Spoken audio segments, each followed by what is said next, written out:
जन्नत के पत्ते, निम्रा अहमद। हाँ चलो फिर जल्दी निकलते हैं। ज़ारा फौरन तैयार हो गई और फ्रंट सीट की तरफ बढ़ी। इरम को भी लेना है। हया ने अंदर बैठकर दरवाजा बंद किया और इग्निशन में चाबी घुमाई। वैसे तुम्हारे सख्त से ताया इरम को यूं तुम्हारे साथ शॉपिंग पे जाने की इजाजत दे देते हैं? इरम इन दोनों से जूनियर थी और इसका डिपार्टमेंट भी दूसरा था, सो ज़ारा की इससे ज्यादा मुलाकात ना थी। इनकी सख्ती सिर्फ स्काफ तक है। वैसे बहुत अच्छे हैं वो कार बाहर गेट पे ले आई। इरम का घर हया के हमसाए में था। दोनों घरों की दरमियानी दीवार में आने जाने का रास्ता भी मौजूद था, लेकिन इसे जब भी इरम को पिक करना होता वो इसके गेट पे हॉर्न दिया करती थी। अब भी जोर का हॉर्न दिया तो चंद ही लम्हे बाद इरम बाहर निकल आई। कांसी लंबी कमीज और ट्राउजर में मलबूस हमरंग दुपट्टा फैलाकर सामने लिए, चेहरे के गिर्द मैचिंग कांसी स्कार्फ लपेटे वो तकरीबन भागती हुई पिछली सीट के दरवाजे तक आई। हेलो हया, हेलो ज़ारा। बेतकल्लफी से चहकते हुए इसने अंदर बैठकर दरवाजा बंद किया। हया के साथ आउटिंग के प्रोग्राम इसे यूं ही खुश किया करते थे। कैसी हो इरम, तुमसे तो मुलाकात ही नहीं हो पाती। ज़ारा ने तिरछी होकर रुख पीछे को किया। आपका डिपार्टमेंट दूर पड़ता है ना, तभी। और हाँ, हया बता रही थी आप लोगों का तुर्की का सिलेक्शन आ गया है। मैं सिलेक्ट नहीं हुई, हया हो गई है। खैर इसमें कोई बेहतरी होगी। तुमने अप्लाई नहीं किया था? अब्बा इजाजत देते तब ना। वो उदास हो गई। वैसे पेरेंट्स को इतना सख्त नहीं होना चाहिए, ज़ारा ने कहा। हया ने तादेबी नजरों से इसे घूरा कि कहीं पहले से एहसास कमतरी में मुब्तला इरम मजीद उदास ना हो जाए, मगर ज़ारा गर्दन मोड़े पीछे देख रही थी। और इरम हस्बे तवक्को उदास हो गई थी। अब्बा भी पता नहीं किस पे चले गए। इतनी गर्मी में स्कार्फ लेना आसान होता है क्या? और फिर कल मेहंदी के लहंगे की भी आधी आस्तीन नहीं बनाने दी मुझे। हया की भी तो आधी आस्तीन है, इतनी अच्छी लगती हैं, मगर अब्बा जरा भी सुलेमान चाचा की तरफ नहीं देखते। इरम तुम्हें आज क्या लेना है? मैंने तो जूते लेने हैं। इसने कोफत छुपाते हुए बात का रुख बदला। इरम का हर वक्त का शिकायती रवैया इसे बेहद बुरा लगता था। चूड़ियां लेनी है, मगर लहंगे के ब्लाउज की फुल स्लीव्स के साथ चूड़ियां अच्छी भी नहीं लगेंगी। वो मुंह बसूरे फिर से शुरू हो गई तो हया ने सर झटक कर सीडी प्लेयर ऑन कर दिया। आतिफ असलम का गीत बुलंद आवाज से गूंजने लगा तो इरम को खामोश होना पड़ा। जिना सुपरमार्केट पहुंचकर तो इरम चूड़ियां ढूंढने निकल गई, जबकि वो दोनों मेट्रो शूज पे आ गई। ये गोल्डन वाला जूता जो तीसरे नंबर पर रखा है, ये दिखाई।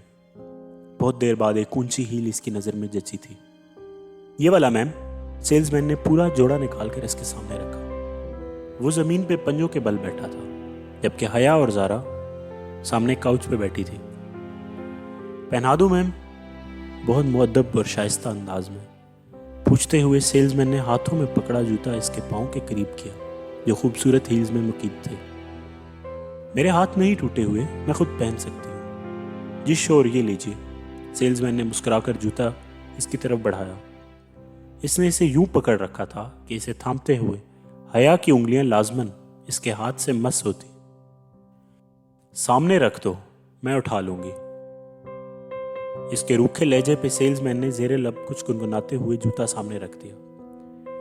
फिर बिल की अदायगी के बाद काउंटर पे खड़े लड़के ने बकिया रकम इसकी तरफ बढ़ाई तो हया ने देखा चंद नोटों के ऊपर 5 का सिक्का रखा था, और लड़के ने सिक्के को यूं पकड़ रखा था जैसे सेल्समैन ने जूते को, ताकि इसे थामते वक्त लाजमन इसका हाथ टकराए।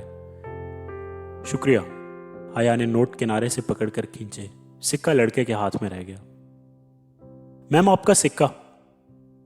लड़के ने फातिहाना अंदाज में सिक्का इसकी जानिब बढ़ाया कि अब तो लाजमी पकड़ेगी, और ये सामने रखे सदके के बॉक्स में डाल दो। वो बेनियाजी से शॉपर थामे पलट गई। ज़ारा ने बेख्तियार कहका लगाया। इस लड़के की शक्ल देखने वाली थी हया। दिल तो कर रहा था इसकी इसी शक्ल पे शॉप के सारे जूते मार दूं। मालूम नहीं हमारे मर्दों की ज़हनियत कब बदलेगी। यूं घूरते हैं जैसे कभी लड़की देखी ना हो। वो तनफ्फुर से नाक सुकेड़ते गुस्से में बोलती। ज़ारा के साथ सीढ़ियां उतर रही थी जब करीब से आवाज आई, तो इतना बंद सवर के बाहर ना निकला करो बीबी। वो चौंक कर आखिरी सीढ़ी पे ठहर गई। وہ ایک معمر خاتون تھی، بڑی سی چادر میں لپٹی ہوئی، ناگواری بھری نگاہ اس پہ ڈال کر آہستہ آہستہ اوپر زینے چڑھ رہی تھی۔ ایک تو لوگوں کو راہ چلتے تبلیغ کرنے کا بہت شوق ہوتا ہے، وہ اور بھی بہت کچھ کہتی، مگر زارا اس کو کوہنی سے تھامے وہاں سے لے آئی۔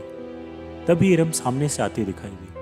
اس کا سینے پہ پھیلا دوپٹہ اب سمٹ کر گردن تک آ گیا تھا۔ اس سے کچھ خاص شاپنگ نہیں کی تھی، شاید وہ صرف ان کے ساتھ آؤٹنگ پہ آئی تھی۔ میٹرو سے وہ اسکوپ چلی آئیں کہ کچھ ہلکا پھلکا کھا لیں۔ رات کی دعوت تو تایا فرقان کی طرف تھی، جو وہ بیٹے کی شادی کے لیے جمع ہوئے خاندان والوں کے لیے دے رہے تھے۔ میرے لیے پائن ایپل سلش منگوا لے، میرے لیے پائن ایپل سلش منگوا لینا، میں ذرا بیکری سے کچھ لے لوں۔ ارم جھٹ باہر کو لپکی۔ حیا نے گہری سانس لیتے ہوئے اپنی جانب کا شیشہ نیچے کیا۔ سرد ہوا کا تھپیڑا تیزی سے اندر آیا تھا، مگر اتنی سردی میں سلش پینے کا اپنا مزہ تھا۔ وہ پارکنگ لاٹ میں موجود تھی اور ٹھنڈی ہوا نے ساری جگہ کو گھیر رکھا تھا۔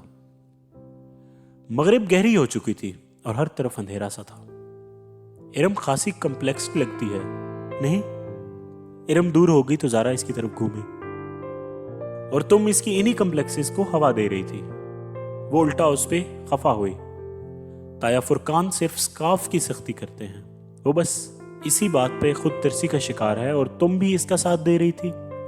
میں نے سوچا کہ بیچاری نہیں ہے وہ بیچاری، اب اس کو بھی یہی سمجھانا کہ خواہ مخواہ کی خود ترسی سے نکل آئے۔ ویٹر ہاتھ میں کارڈ پکڑے حیا کی طرف کھلے شیشے کے باہر آ چکا تھا۔ تمہیں یاد ہے زارا، پچھلے سال جب یونیورسٹی والوں نے ہمیں ترکی کی ٹرپ کی آس دلائی تھی اور آخر میں پہنچ کر سارا پروگرام ہی کینسل کر دیا تھا؟ آرڈر لکھوا کر وہ شیشہ اوپر چڑھاتے ہوئے یاد کر کے کہنے لگی، میں تو اتنی مایوس ہو گئی تھی کہ سوچا بھی نہ تھا کہ کبھی ترکی جا سکوں گی۔ اس کی آواز میں آس جڑنے کی خوشی درد ہے۔ زارا اور وہ انٹرنیشنل اسلامک یونیورسٹی میں LLB آنر کے 5ویں سال میں تھی۔ ان کا 7واں سیمسٹر درمیان میں تھا جب یورپی یونین کی سپانسرڈ اسکالرشپ کا اعلان ہوا، جس کے تحت یورپ اور ایشیا کی یونیورسٹیز کے مابین طلبہ کا تبادلہ ہونا تھا۔ یوں چند ماہ کے لیے یہاں سے کچھ طلبہ یورپ کی یونیورسٹیز جائیں گے اور ایک سیمسٹر پڑھ کر واپس آ جائیں گے۔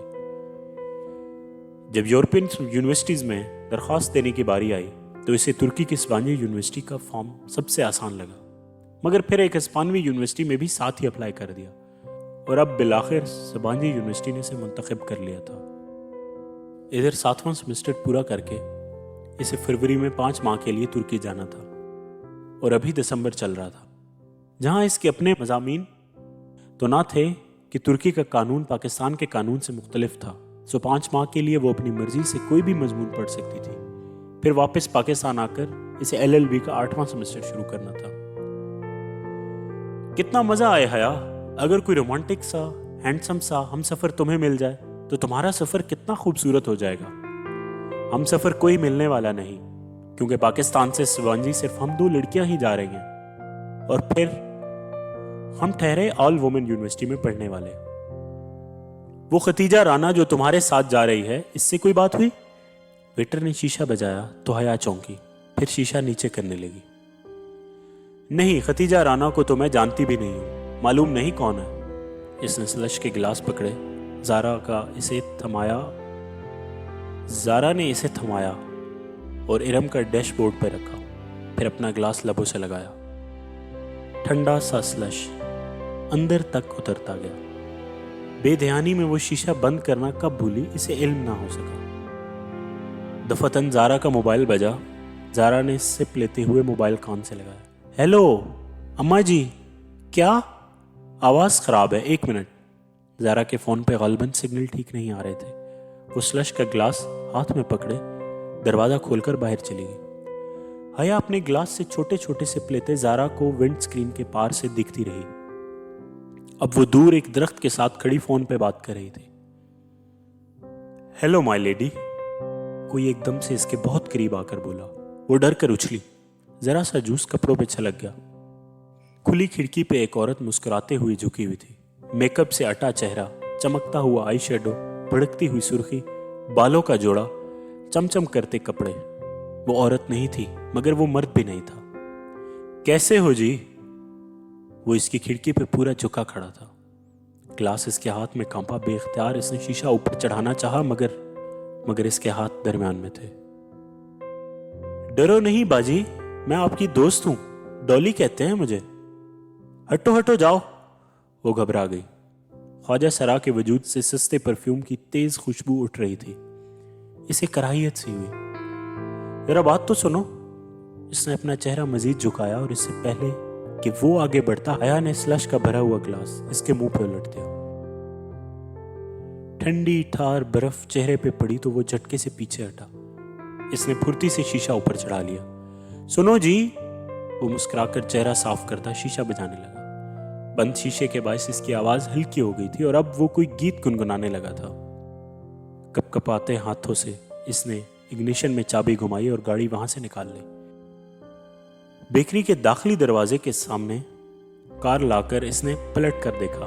वहां दरख्तों के साथ वो डॉली नामी ख्वाजा सरा अभी तक खड़ा था। वो इसके पीछे नहीं आया था और अब गा भी नहीं रहा था, बस खामोश गहरी नजरों से इसे देख रहा था। इसे बेख्तियार झिरझिरी सी आई। कहाँ रह गई ये दोनों? इसने झंझलाकर हॉर्न पे हाथ रख दिया। फिर गर्दन मोड़कर दोबारा देखा। वो अभी तक इसे ही देख रहा था।